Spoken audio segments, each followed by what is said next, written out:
নিরীক্ষার ভিত্তিতে হাদিসের প্রকারভেদ। নিরীক্ষার ভিত্তিতে মুহাদ্দিসগণ হাদিসকে মূলত তিন ভাগে ভাগ করেছেন: সহিহ ও বিশুদ্ধ, হাসান ও ভালো অর্থাৎ মোটামুটি গ্রহণযোগ্য, ও ৩ নম্বর জয়ীফ বা দুর্বল। জয়ীফ হাদিস দুর্বলতার কারণ ও দুর্বলতার পর্যায়ের ভিত্তিতে বিভিন্ন ভাগে বিভক্ত। এখানে সাধারণ পাঠকের অনুধাবনের জন্য এগুলির সহজ ব্যাখ্যার চেষ্টা করব। মনে করুন, একজন বিচারক একজন হত্যার অভিযোগে অভিযুক্ত ব্যক্তিতে আনিত সাক্ষ্য প্রমাণাদি নিরীক্ষা করে দেখছেন। তার বিরুদ্ধে অভিযোগ হলো যে পূর্বে পরিকল্পিতভাবে মাথা ঠান্ডায় এক ব্যক্তিকে খুন করেছে। প্রদত্ত সাক্ষ্য প্রমাণাদির ভিত্তিতে তিনি সম্ভাব্য 4 প্রকার রায় প্রদান করতে পারেন: 1 মৃত্যুদণ্ড, 2 যাবজ্জীবন কারাদণ্ড, 3 কয়েক বছরের কারাদণ্ড, বা 4 বেকসুর খালাস। মোটামুটিভাবে হাদিসের নির্ভরতার ক্ষেত্রেও এই পর্যায়গুলি সহিহ। 1 সহিহ বা বিশুদ্ধ হাদিস। মুহাদ্দিসগণের পরিভাষায় যে হাদিসের মধ্যে 5টি শর্ত পূরণ হয়েছে তাকে সহিহ হাদিস বলা হয়। প্রথমত, আদালত: হাদিসের সকল রাবী পরিপূর্ণ সৎ ও বিশ্বস্ত বলে প্রমাণিত হলে। দ্বিতীয়ত, যাবত: সকল রাবীর নির্ভুল বর্ণনার ক্ষমতা পূর্ণরূপে বিদ্যমান বলে প্রমাণিত। তৃতীয়ত, ইত্তিসাল, অর্থাৎ সনদের প্রত্যেক রাবী তার ঊর্ধ্বতন রাবী থেকে সকর্ণে হাদিসটি শুনেছেন বলে প্রমাণিত হলে। চতুর্থত, সুজুজ মুক্তি, অর্থাৎ হাদিসটি অন্যান্য প্রামাণ্য বর্ণনার বিপরীত নয় বলে প্রমাণিত হলে। এবং পঞ্চমত, ইল্লাত মুক্তি, অর্থাৎ হাদিসটির মধ্যে সূক্ষ্ম কোনো সনদগত বা অর্থগত ত্রুটি নেই বলে প্রমাণিত। প্রথম 3টি শর্ত সনদ কেন্দ্রিক ও শেষের 2টি শর্ত মূলত অর্থ কেন্দ্রিক। এগুলোর বিস্তারিত ব্যাখ্যা অপ্রাসঙ্গিক। তবে সাধারণ পাঠকের জন্য আমরা বলতে পারি যে প্রদত্ত সাক্ষ্য প্রমাণাদির বিষয়ে যতটুকু নিশ্চয়তা প্রদান করলে একজন বিচারক মৃত্যুদণ্ড বা যাবজ্জীবন কারাদণ্ড দিতে পারেন, বর্ণিত হাদিসটি সত্যিই রাসূলুল্লাহ সাল্লাল্লাহু আলাইহি সাল্লাম বলে অনুরূপভাবে নিশ্চিত হতে পারলে মুহাদ্দিসগণ তাকে সহিহ বা বিশুদ্ধ হাদিস বলে গণ্য করেন। নিরীক্ষার মাধ্যমে যে সকল বর্ণনাকারীর বর্ণিত হাদিস এই মানের নির্ভুল বা সহিহ বলে গণ্য করা হয়, তাদের নির্ভরযোগ্যতা বোঝাতে মুহাদ্দিসগণ আরবিতে নির্ভরযোগ্য বা প্রামাণ্য শব্দ ব্যবহার করেন। 2 হাসান, অর্থাৎ সুন্দর বা গ্রহণযোগ্য হাদিস। মুহাদ্দিসগণের পরিভাষায় হাসান হাদিসের মধ্যেও উপরিযুক্ত 5টি শর্তের বিদ্যমানতা অপরিহার্য। তবে দ্বিতীয় শর্তের ক্ষেত্রে যদি সামান্য দুর্বলতা দেখা দেয় তবে হাদিসটিকে হাসান বলা হয়, অর্থাৎ হাদিসের সনদের রাবীগণ ব্যক্তিগতভাবে সৎ, প্রত্যেকে হাদিসটি ঊর্ধ্বতন রাবী থেকে সকর্ণে শুনেছেন বলে প্রমাণিত। হাদিসটির মধ্যে সুজুজ ও ইল্লাত নেই, তবে সনদের কোনো রাবীর নির্ভুল বর্ণনার ক্ষমতা বা যাবত কিছুটা দুর্বল বলে বোঝা যায়। তার বর্ণিত হাদিসের মধ্যে কিছু অনিচ্ছাকৃত ভুল ত্রুটি লক্ষ্য করা যায়। এরূপ রাবীর বর্ণিত হাদিস হাসান বলে গণ্য। পরিভাষায় বিস্তারিত ব্যাখ্যা অপ্রাসঙ্গিক, তবে সাধারণ পাঠকের জন্য আমরা বলতে পারি যে পদার্থের প্রমাণাদির ভিত্তিতে একজন বিচারক খুনের অভিযোগে অভিযুক্তকে দীর্ঘমেয়াদী শাস্তি দেন, তখন মৃত্যুদণ্ড বা যাবজ্জীবন শাস্তি প্রদান করেন না। সেই পর্যায়ে প্রমাণাদির ভিত্তিতে মুহাদ্দিসগণ একটি হাদিসকে হাসান বলে গণ্য করেন। যে সকল বর্ণনাকারীর বর্ণিত হাদিস হাসান বা গ্রহণযোগ্য বলে প্রমাণিত হয়েছে তাদের গ্রহণযোগ্যতা বোঝাতে মুহাদ্দিসগণ আরবিতে সত্যপরায়ণতা বা অসুবিধা নেই, চলনসই ইত্যাদি শব্দ ব্যবহার করেন। 3 জয়ীফ বা দুর্বল হাদিস। যে হাদিসের মধ্যে হাসান হাদিসের শর্তগুলির কোনো একটি শর্ত অবিদ্যমান দেখা যায়, মুহাদ্দিসগণের পরিভাষায় তাকে জয়ীফ হাদিস বলা হয়। অর্থাৎ রাবীর বিশ্বস্ততার ঘাটতি, তার বিশুদ্ধ হাদিস বর্ণনা বা স্মৃতির ঘাটতি, সনদের মধ্যে কোনো একজন রাবী তার ঊর্ধ্বতন রাবী থেকে সরাসরি ও সকর্ণে হাদিসটি শোনেননি বলে প্রমাণিত হওয়া বা দৃঢ় সন্দেহ হওয়া, হাদিসটির মধ্যে সুজুজ অর্থাৎ ইল্লাত বিদ্যমান থাকা ইত্যাদি যে কোনো একটি বিষয় কোনো হাদিসে থাকলে হাদিসটি জয়ীফ বলে গণ্য। তবে আমরা বুঝতে পারি যে কোনো হাদিসকে জয়ীফ বলে গণ্য করার অর্থ হলো হাদিসটি রাসূলুল্লাহ সাল্লাল্লাহু আলাইহি সাল্লাম এর কথা নয় বলেই প্রতীয়মান হয়। বর্ণনাকারীগণের দুর্বলতা বুঝতে মুহাদ্দিসগণ বিভিন্ন শব্দ ব্যবহার করেছেন, যেমন দুর্বল, কিছুই নয়, মূল্যহীন, অজ্ঞাত, পরিচয়, জঘন্য, উল্টাপাল্টা হাদিস বর্ণনাকারী, পরিত্যক্ত, মিথ্যাবাদী ইত্যাদি। জয়ীফ বা দুর্বল হাদিসের দুর্বলতার তিনটি পর্যায় রয়েছে। এক, কিছুটা দুর্বল, বর্ণনাকারী ভুল বলেছেন বলেই প্রতীয়মান হয়, কারণ তিনি যতগুলি হাদিস বর্ণনা করেছেন তার মধ্যে বেশ কিছু ভুল রয়েছে, তবে ইচ্ছা করে ভুল করতেন না বলেই প্রমাণিত। এইরূপ জয়ীফ হাদিস যদি অন্য এক বা একাধিক এই পর্যায়ের কিছুটা জয়ীফ সূত্রে বর্ণিত হয় তাহলে তা হাসান বা গ্রহণযোগ্য হাদিস বলে গণ্য হয়।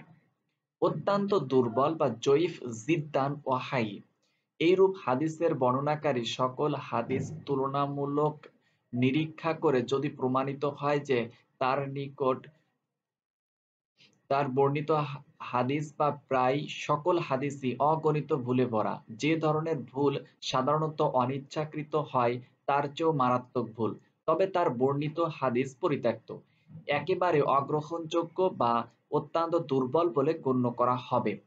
এরূপ দুর্বল হাদিস অনুরূপ অন্য দুর্বল সূত্রে বর্ণিত হলেও তা গ্রহণযোগ্য না। তৃতীয়ত, মাওজু বা বানোয়াট হাদিস, যদি প্রমাণিত হয় যে এইরূপ হাদিস বর্ণনাকারী ইচ্ছাকৃতভাবে বানোয়াট কথা রাসূলুল্লাহ সাল্লাল্লাহু আলাইহি ওয়াসাল্লামের নামে সমাজে প্রচার করতেন বা ইচ্ছাকৃতভাবে হাদিসের সূত্র বা মূল বাক্যের মধ্যে কম বেশি করতেন, তবে তার বর্ণিত হাদিসকে মাওজু বা বানোয়াট হাদিস বলে গণ্য করা হয়। বানোয়াট হাদিস জঘন্যতম দুর্বল হাদিস। গ্রন্থাগারে হাদিস সংকলন ও সংরক্ষণ। জালিয়াতি ও মিথ্যা থেকে হাদিস হেফাজতের জন্য মুহাদ্দিসগণের অন্যতম কর্ম ছিল গ্রন্থাকারে সনদ সহ সকল হাদিস সংকলন করা। আমরা দেখেছি যে তাবেঈগণের যুগ ও প্রথম হিজরি শতকের দ্বিতীয়ার্ধ থেকেই শিক্ষা, মুখস্থ ও শিক্ষাদানের উদ্দেশ্যে হাদিস লিখে রাখার প্রচলন ছিল। তবে নির্দিষ্ট নিয়মে গ্রন্থাগারে হাদিস সংকলন শুরু হয় দ্বিতীয় হিজরি শতক থেকে। তৃতীয় হিজরি শতকে এই কর্ম পূর্ণতা লাভ করে। পরবর্তী 2 শতাব্দীতেও সনদ সহ হাদিস সংকলনের ধারা চালু থাকে এবং কিছু গ্রন্থ সংকলিত হয়। প্রত্যেক যুগের মুহাদ্দিসগণ পূর্ববর্তী যুগের মুহাদ্দিসগণের সংকলিত হাদিসগুলি সনদ সহ সংকলিত করেন। এছাড়া তারা মুসলিম বিশ্বের সর্বত্র সফর ও হাদিস সংগ্রহ অভিযান চালিয়ে রাসূলুল্লাহ সাল্লাল্লাহু আলাইহি সাল্লামের নামে কথিত সকল হাদিস সংগ্রহ ও সনদ সহ সংকলিত করেন। বিভিন্ন পদ্ধতিতে এ সকল গ্রন্থ সংকলিত হয়। প্রথমত, সনদসহ প্রচলিত সকল হাদিস সংকলন করা। দ্বিতীয়ত, শুধুমাত্র বিশুদ্ধ বা শুধু মোটামুটি গ্রহণযোগ্য হাদিস সংকলন করা। তৃতীয়ত, বর্ণনাকারীদের বিবরণসহ তাদের বর্ণিত হাদিস সংকলন করা। চতুর্থত, শুধুমাত্র অনির্ভরযোগ্য বা বানোয়াট হাদিস সংকলন করা। দ্বিতীয় হিজরি শতক থেকে শুরু করে পরবর্তী প্রায় 4 শতাব্দী পর্যন্ত হাদিস সংকলনের যে ধারা চালু থাকে এর প্রধান উদ্দেশ্যই ছিল রাসূলুল্লাহ সাল্লাল্লাহু আলাইহি ওয়াসাল্লামের নামে কথিত ও প্রচারিত সকল হাদিস সংকলিত করা, যাতে মুসলিম উম্মাহর মুহাদ্দিসগণ নিরীক্ষা ভিত্তিক বিধানের আলোকে এগুলির মধ্য থেকে বিশুদ্ধ ও নির্ভুল হাদিস বেছে নিতে পারেন। অনেকে বর্ণনাকারী বা বর্ণনাকারী সাহাবীর নামের ভিত্তিতে হাদিস সংকলন করতেন, কেউ বা বিষয়ভিত্তিক হাদিস সংকলন করতেন। সবারই মূল উদ্দেশ্য ছিল হাদিস নামে প্রচলিত সবকিছু সংকলিত করা। এজন্য আমরা দেখতে পাই যে অধিকাংশ হাদিস গ্রন্থে সহিহ, জঈফ, মাওজু সকল প্রকারের হাদিস সংকলিত হয়েছে। এখানে অজ্ঞতার কারণে অনেকে ভুল ধারণার কবলে পড়ে। উপরের পরিচ্ছেদগুলিতে আলোচিত সাহাবী ও পরবর্তী যুগের মুহাদ্দিসগণের হাদিস বিচার, সনদ যাচাই নিরীক্ষা থেকে অনেকে মনে করেন যে মুহাদ্দিসদের এ সকল বিচার ও নিরীক্ষার মাধ্যমে যাদের ভুল বা মিথ্যা ধরা পড়েছে তাদের হাদিস তো তারা গ্রহণ করেননি এবং সংকলনও করেননি। কাজেই কোনো হাদিসের গ্রন্থে হাদিস সংকলনের অর্থ হলো এ সকল হাদিস নিরীক্ষার মাধ্যমে বিশুদ্ধ বলে প্রমাণিত হয়েছে বলেই উক্ত মুহাদ্দিস হাদিসগুলোকে তার গ্রন্থে সংকলিত করেছেন। এই ধারণাটি একেবারেই অজ্ঞতার প্রসূত এবং প্রকৃত অবস্থার একেবারেই বিপরীত। কয়েকজন সংকলক বাদে কোনো সংকলকই শুধুমাত্র বিশুদ্ধ বা নির্ভরযোগ্য হাদিস সংকলনের উদ্দেশ্যে গ্রন্থ রচনা করেননি। অধিকাংশ মুহাদ্দিস, মুফাসসির, আলেম ও ইমাম হাদিস সংকলন করেছেন সহিহ, জঈফ বা বানোয়াট সকল প্রকার হাদিস সনদ সহ একত্রিত করার উদ্দেশ্যে, যেন রাসূলুল্লাহ সাল্লাল্লাহু আলাইহি ওয়াসাল্লামের নামে কথিত বা প্রচারিত সবকিছুই সংরক্ষিত হয়। তারা কোনো হাদিসই রাসূলুল্লাহ সাল্লাল্লাহু আলাইহি ওয়াসাল্লামের কথা বা কাজ হিসেবে সরাসরি বর্ণনা করেননি, বরং সনদসহ কে তাদেরকে হাদিসটি কার সূত্রে বর্ণনা করেছেন তা উল্লেখ করেছেন। তারা মূলত বলেছেন, অমুক ব্যক্তি বলেছেন এই কথাটি হাদিস, আমি তার সনদ সহ সংকলিত করলাম। হাদিস প্রেমিক পাঠকগণ এবার সহিহ, জঈফ বা বানোয়াট বেছে নিন। এই সকল সংকলকের কেউ কেউ আবার হাদিস বর্ণনার সাথে সাথে তার সনদের আলোচনা করেছেন এবং দুর্বলতা বা সবলতা বর্ণনা করেছেন। অল্প কয়েকজন সংকলক শুধু হাদিস সংকলনের চেষ্টা করেছেন, সহিহ হাদিস সংকলনের চেষ্টা করেছেন। এদের মধ্যে তৃতীয় শতকের প্রসিদ্ধতম মুহাদ্দিস ইমাম মুহাম্মদ ইবনু ইসমাইল আল বুখারী, ইমাম মুসলিম ইবনুল হাজ্জাজ আল কুশাইরি অন্যতম। তাদের পরে আবদুল্লাহ ইবনু আলী ইবনুল জারুদ, মুহাম্মদ ইবনু ইসহাক ইবনু খুজাইমা, আহমদ ইবনু মুহাম্মদ ইবনু শারকি, কাসিম ইবনু ইউসুফ আল বায়ানি, সাইয়দ ইবনু উসমান ইবনু সাকান, আবু হাতিম মুহাম্মদ ইবনু হিব্বান আল বুস্তি, আবু আবদুল্লাহ মুহাম্মদ ইবনু আবদুল্লাহ হাকিম নাসাইপুরি, জিয়াউদ্দিন মুহাম্মদ ইবনু আবদুল ওয়াহিদ আল আকসতিনি প্রমুখ মুহাদ্দিস শুধুমাত্র সহিহ হাদিস সংকলনের চেষ্টা করে সহিহ গ্রন্থ রচনা করেছেন। কিন্তু পরবর্তী যুগের মুহাদ্দিসগণের চুলচেরা নিরীক্ষার মাধ্যমে শুধুমাত্র বুখারী ও মুসলিমের গ্রন্থদ্বয়ের সকল হাদিস সহিহ বলে প্রমাণিত হয়েছে। বাকি কোনো গ্রন্থেরই সকল হাদিস সহিহ বলে প্রমাণিত হয়নি, বরং কোনো কোনো গ্রন্থে জঈফ, বাতিল বা মিথ্যা হাদিস সংকলিত হয়েছে বলে প্রমাণিত হয়। দ্বাদশ হিজরি শতকের অন্যতম আলিম শাহ ওলিউল্লাহ দেহলভী হাদিসের গ্রন্থগুলিকে ৫টি পর্যায়ে ভাগ করেছেন। প্রথম পর্যায়ে রেখেছেন তিনখানা গ্রন্থ, সহিহ বুখারী, সহিহ মুসলিম ও মুয়াত্তা ইমাম মালিক। এই গ্রন্থগুলির সকল সনদসহ বর্ণিত হাদিস গ্রহণযোগ্য বলে প্রমাণিত। দ্বিতীয় পর্যায়ে রয়েছে যে সকল গ্রন্থ সেগুলোর হাদিস মোটামুটি গ্রহণযোগ্য বলে প্রমাণিত হলেও সেগুলো কিছু অনির্ভরযোগ্য হাদিসও রয়েছে। মোটামুটিভাবে মুসলিম উম্মাহ এ সকল গ্রন্থকে গ্রহণ করেছেন এবং তাদের মধ্যে এগুলি প্রসিদ্ধি লাভ করেছে। এই পর্যায়ে রয়েছে তিনখানা গ্রন্থ, সুনানে আবি দাউদ, সুনানে নাসাই, সুনানে তিরমিজি। ইমাম আহমদের মুসনাদও প্রায় এই পর্যায়ের। তৃতীয় পর্যায়ে রয়েছে ওই সকল গ্রন্থ বা যা ইমাম বুখারী, ইমাম মুসলিম প্রমুখ মুহাদ্দিসের আগের বা পরের যুগে সংকলিত হয়েছে, কিন্তু তার মধ্যে বিশুদ্ধ, দুর্বল, মিথ্যা সব ধরনের হাদিস রয়েছে, যার ফলে বিশেষজ্ঞ মুহাদ্দিস ভিন্ন এ সকল গ্রন্থ থেকে উপকৃত হওয়া সম্ভব নয়।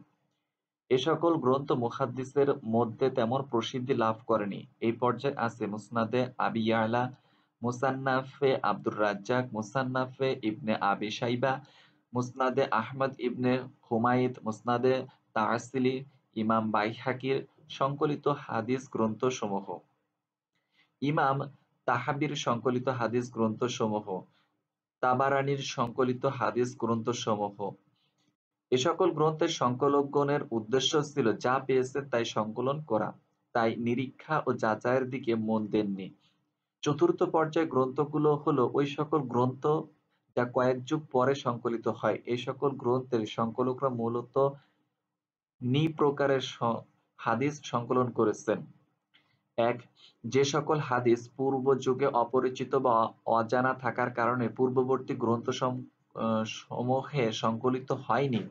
দুই, যে সকল হাদিস কোনো অপরিচিত গ্রন্থে সংকলিত ছিল।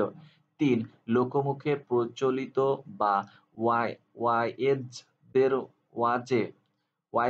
ওয়াজে প্রচারিত বিভিন্ন কথা যা কোনো হাদিসের গ্রন্থে স্থান পায়নি। চার, বিভিন্ন দুর্বল ও বিভ্রান্তি সম্প্রদায়ের মধ্যে প্রচলিত কথাবার্তা। পাঁচ, যে সকল হাদিস মূলত সাহাবাই বা তাবেঈদের কথা, ইহুদিদের গল্প বা পূর্ববর্তী জামানাতের জ্ঞানী ব্যক্তিদের কথা, যেগুলোকে ভুলক্রমে বা ইচ্ছাপূর্বক কোনো হাদিস বর্ণনাকারী হাদিস বলে বর্ণনা করেছেন। কুরআন বা হাদিসের ব্যাখ্যা জাতীয় কথা যা ভুলক্রমে কোনো সৎ বা দরবেশ মানুষ হাদিস বলে বর্ণনা করেছেন। ৭, হাদিস থেকে উপলব্ধিকৃত অর্থকে কেউ কেউ ইচ্ছাপূর্বক হাদিস বলে চাপিয়ে দিয়েছেন, অথবা ৮, বিভিন্ন সনদে বর্ণিত বিভিন্ন হাদিসের বাক্যকে একটি হাদিস বলে বর্ণনা করেছেন। এ ধরনের হাদিসের সংকলন গ্রন্থের মধ্যে উল্লেখযোগ্য হল ইবনে হিব্বানের আদ-দুআফা, ইবনে আদিল আল কামিল, খতিব বাগদাদি, আবু নুআইম আল আসফাহানি, ইবনে আসাকের, ইবনুল নাজ্জার ও দাইলামি কর্তৃক সংকলিত গ্রন্থসমূহ। খাওয়ারিজমি কর্তৃক সংকলিত মুসনাদে ইমাম আবু হানিফাও প্রায় এই পর্যায়ে পড়ে। এই পর্যায়ের গ্রন্থসমূহের হাদিস হয় দুর্বল অথবা বানোয়াট। পঞ্চম পর্যায়ের গ্রন্থসমূহের ওই সকল হাদিস রয়েছে যা ফকিহগণ, সুফিগণ ও ঐতিহাসিকগণের মধ্যে প্রচলিত ও তাদের লেখা বইয়ের পাওয়া যায়। যে সকল হাদিসের কোনো অস্তিত্ব পূর্বের ৪ পর্যায়ের গ্রন্থে পাওয়া যায় না, এই সব হাদিসের মধ্যে এমন হাদিসও রয়েছে যা কোনো ধর্মচ্যুত ভাষাজ্ঞানী পণ্ডিত পাপাচারী মানুষ তৈরি করেছেন। তিনি তার বানোয়াট হাদিসের জন্য এমন সনদ তৈরি করেছেন যা ত্রুটি ধরা দুঃসাধ্য, আর তার বানোয়াট হাদিসের ভাষাও এইরূপ সুন্দর যে রাসূল করিম সাল্লাল্লাহু আলাইহি ওয়াসাল্লামের কথা বলে সহজেই বিশ্বাস হবে। এই সকল বানোয়াট হাদিস ইসলামের জন্য সুদূর প্রসারী বিপদ ও ফিতনা সৃষ্টি করেছে। তবে হাদিস শাস্ত্রে সুগভীর পাণ্ডিত্যের অধিকারী বিশেষজ্ঞ মুহাদ্দিসগণ হাদিসের ভাষা ও সূত্রের তুলনামূলক আলোচনার মাধ্যমে তার ত্রুটি খুঁজে বের করতে সক্ষম হন। শাহ ওলিউল্লাহ বলেন, প্রথম ও দ্বিতীয় পর্যায়ের গ্রন্থের উপরই মুহাদ্দিসগণ নির্ভর করেছেন। তৃতীয় পর্যায়ের গ্রন্থসমূহ থেকে হাদিস গ্রন্থে পণ্ডিত্যের অধিকারী রিজাল বা ইলাল শাস্ত্রে পণ্ডিত বিশেষজ্ঞ মুহাদ্দিসগণ ছাড়া কেউ উপকৃত হতে পারে না।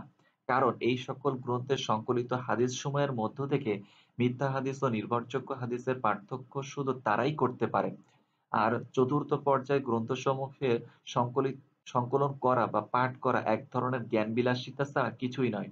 সত্য বলতে রাফিয়ি, মুতাজিলা ও অন্যান্য সকল বিদআতি ও বাতিল মতের মানুষেরা খুব সহজেই এ সকল গ্রন্থ থেকে তাদের মতের পক্ষে বিভিন্ন হাদিস বের করে নিতে পারবেন।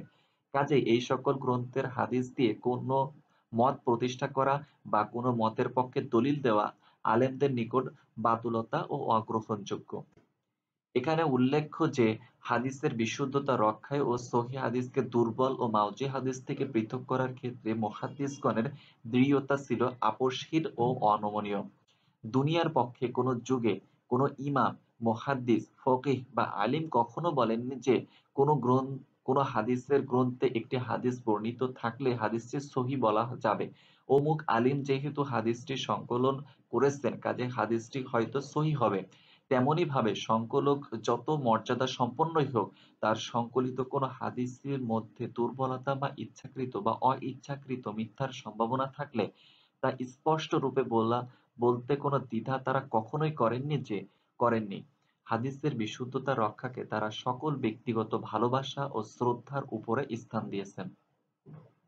রাসূলুল্লাহ সাল্লাল্লাহু আলাইহি ওয়াসাল্লাম এর হাদিসের নামে সকল মিথ্যা ও ভুল চিহ্নিত করে বিশুদ্ধ হাদিসকে ভুল ও মিথ্যা হাদিস থেকে পৃথক করার এই প্রবল দৃঢ়তার কারণেই মুহাদ্দিসগণ কখনোই কারো দাবি বিনা যাচাইয়ে মেনে নেননি। তারা কখনোই মনে করেননি যে অমুক মহান ব্যক্তিত্ব যেহেতু হাদিসটিকে সহিহ বলে উল্লেখ করেছেন, সেহেতু তার মতামত বিনা যাচাইয়ে মেনে নেওয়া উচিত। সহিহ বুখারী, সহিহ মুসলিম সহ উপরের সকল সহিহ হাদিসের গ্রন্থে সংকলিত প্রতিটি হাদিসের সনদ পরবর্তী কয়েক শতাব্দী যাবৎ মুহাদ্দিসগণ অত্যন্ত সতর্কতার সাথে পুঙ্খানুপুঙ্খভাবে নিরীক্ষার পদ্ধতিতে বিচার ও যাচাই করেছেন। এই বিচারের মাধ্যমেই তারা ঘোষণা করেছেন যে বুখারী ও মুসলিম তাদের লক্ষ্য অর্জনে সফল হয়েছেন। সহিহ বুখারী ও সহিহ মুসলিমে সংকলিত সকল হাদিস সহিহ বলে মেনে নেওয়ার কারণ এই নয় যে ইমাম বুখারী ও ইমাম মুসলিম হাদিসগুলোকে সহিহ বলেছেন। তাদের ব্যক্তিগত মর্যাদা এখানেই একেবারেই মূল্যহীন। প্রকৃত বিষয় হলো তারা হাদিসগুলোকে সহিহ বলে দাবি করেছেন এবং পরবর্তী কয়েক শতাব্দী ধরে মুহাদ্দিসগণ তাদের সংকলিত হাদিসগুলির সনদ যাচাই করেছেন এবং তাদের দাবির সত্যতা প্রমাণিত হয়েছে। অন্য আরো লেখক শুধুমাত্র সহিহ অথবা সহিহ ও হাসান হাদিস সংকলনের উদ্দেশ্যে গ্রন্থ রচনা করেছেন। কেউ কেউ সহিহ ও জয়ীফ হাদিস সংকলন করবেন ও জাল বা মাউদু হাদিস বাদ দেবেন বলে ঘোষণা করেছেন। পরবর্তী যুগের মুহাদ্দিসগণ তাদের দাবি কখনোই বিনা যাচাইয়ে মেনে নেননি, বরং তাদের সংকলিত সকল হাদিস যাচাই করে তাদের গ্রন্থবলির বিষয়ে বিধান প্রদান করেছেন। এই সকল যাচাইয়ে দেখা গিয়েছে যে অধিকাংশ লেখক ও সংকলকই তাদের ঘোষণা ও সংকল্প পূরণ করতে ব্যর্থ হয়েছেন। কারো দাবি মুহাদ্দিসগণ যা বিনা যাচাইয়ে গ্রহণ করেননি। গ্রন্থাগারে রাবীগণের বিবরণ সংরক্ষণ। উপরের আলোচনা থেকে আমরা দেখি যে দ্বিতীয় হিজরি শতাব্দী থেকে মুহাদ্দিসগণ সনদ সহ সকল হাদিস সংকলন করেন, যেন সনদ পর্যালোচনা করে বিশুদ্ধ হাদিসকে মিথ্যা বা ভুল থেকে পৃথকভাবে চিহ্নিত করা যায়। দ্বিতীয় হিজরি শতক থেকে মুহাদ্দিসগণ হাদিস সংকলনের পাশাপাশি রাবীগণের গ্রহণযোগ্যতা বিষয়ক তথ্যাবলী গ্রন্থাকারে সংকলন করতে থাকেন, যেন এ সকল তথ্যের আলোকে হাদিস গ্রন্থাগুলিতে সংকলিত হাদিসগুলির সনদ বিচার করা যায়। এই জাতীয় গ্রন্থ প্রণয়নেও ক্রমবিবর্তন ঘটে।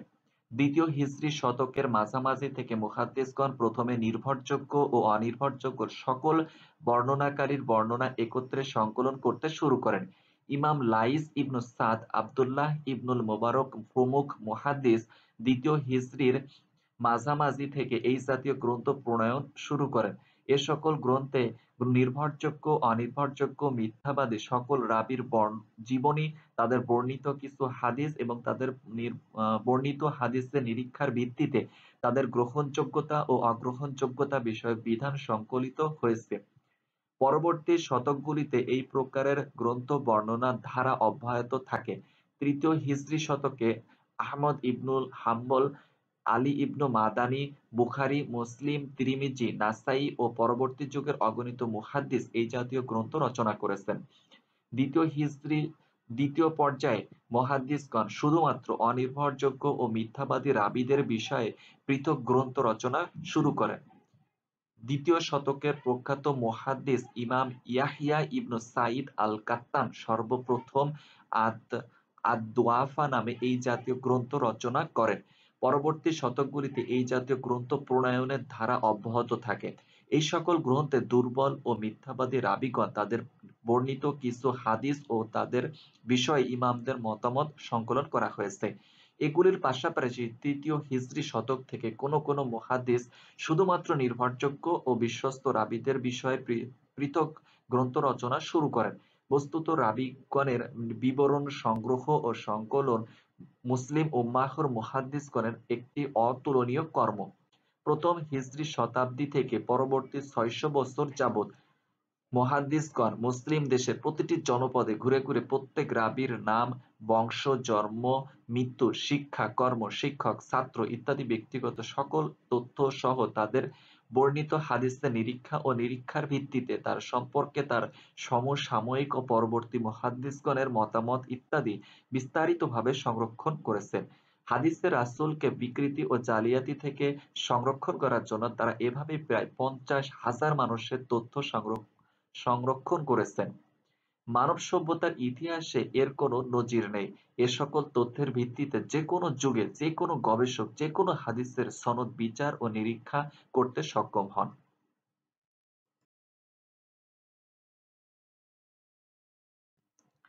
জাল হাদিস গ্রন্থাগারে সংরক্ষণ। ১.